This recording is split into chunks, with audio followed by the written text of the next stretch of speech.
South Africa continues to experience violent crimes against its gender-diverse community. Hate crime appears to be on the increase in KwaZulu-Natal. Joining us to discuss the role of society in arresting the scourge of hate crime is Frank Gazu, who is Secretary of the Gay and Lesbian Alliance of South Africa. Frank, very good afternoon. Thank you kindly for speaking to us this afternoon. First up, can you tell us what is a hate crime? Good afternoon, and thank you, Hugo, for this opportunity. Hugo, I think hate crime is something that is personal to anyone. In fact, it does not actually border along the lines of probably a person that is LGBTQIA+. But as Frank Gazu, my definition of hate crime would be an act that is committed by a person, an act that seeks to discriminate me, an act that seeks to invalidate my constitutional rights as a person of the LGBTQIA community. I think that would be Frank Gazu's definition, be it hate speech, be it intimidation. I think for me that is motivated by hate towards a member of the LGBTQIA+ community. Now, there have been a number of deaths that you've attributed to hate crime in the last few months, Frank. Yes. We have attributed a number of deaths to hate crime because when investigations have concluded that most of the victims that have been murdered were first raped before they were murdered. So, another view would be that, Hugo, we can't jump to conclusions because obviously we need to let the law take its place and take its course. Therefore, those are findings that have been concluded based on the investigations, but each case is different in its own way and its own merit. But nevertheless, we are experiencing a rise in hate crimes, and we are experiencing a rise in hate speech and discrimination amongst the members of the LGBTQIA+ community. I was reading one of your reports where you say that SAPS does not regard these as or recognize hate crimes. Is this correct? Yes, SAPS does not actually criminalize and categorize these crimes as hate crimes. SAPS takes the stance that a crime is a crime irrespective of whether it's hate or whatnot. So that is why as GLASA we are pushing for the signing into law of the Hate Crime and Hate Speech Bill of 2018 that has been delayed by Parliament for various reasons. Because the signing onto this bill into law, this bill actually makes provisions that and recognizes that hate speech is hate crime. So in order to give that effect, we need this bill to be signed into law. Now let's talk about KwaZulu-Natal specifically, because this is where there seems to be an increase in the number of hate crimes. Any idea why this particular area? I'd say it's lack of awareness of the fact that members of the LGBTQIA+ are members of the community who are equal to task like any other individual and human in this country. It is ignorance and it is ignorance, and it is lack of education as well from the family system within our society and community of KwaZulu-Natal.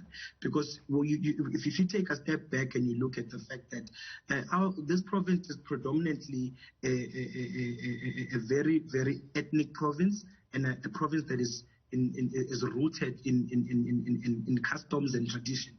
So there's a lot that needs to change, and there is a lot that needs to happen in order for society to actually understand. Government needs to be at the forefront and leading this charge and leading in terms of actually assisting the LGBT community in such matters.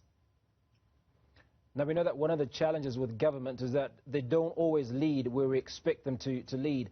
This is Pride Month. Any acts of advocacy that you are carrying out to create this said awareness? We have held a number of workshops in certain communities. We've also had recently we held the queer film documentary and film experience in Inanda, closer to the area where one of the members from the LGBT was killed, was Pamandla, with the aim of actually raising awareness. attendance was actually very much satisfactory. In fact, from allies of the community, as siblings, and who actually appreciated to say, actually, no one is doing a lot to teach us, So we will be conducting such things going forward, because we saw that these things are necessary.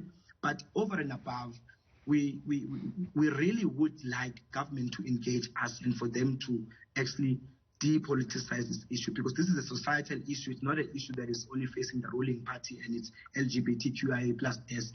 It is an issue that is affecting all of us, irrespective of our political affiliation or standing in society. So, because we've seen a couple of mayors like holding dialogues and stuff like that, but then representation is not there, because it stems from a political program, not from a societal program of action.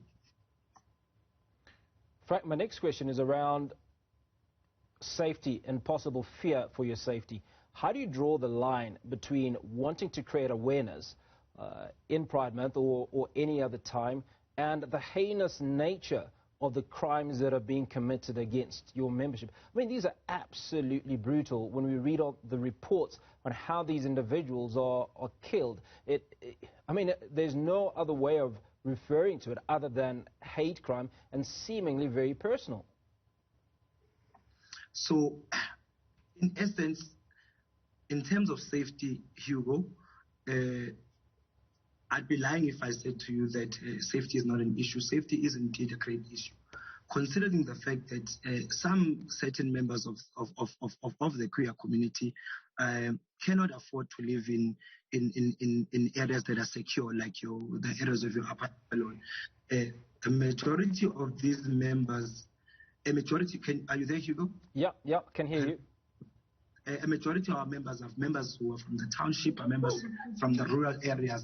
And as a result, we are not guaranteed safety. At the same time, we cannot hide anymore, Hugo. We can't hide.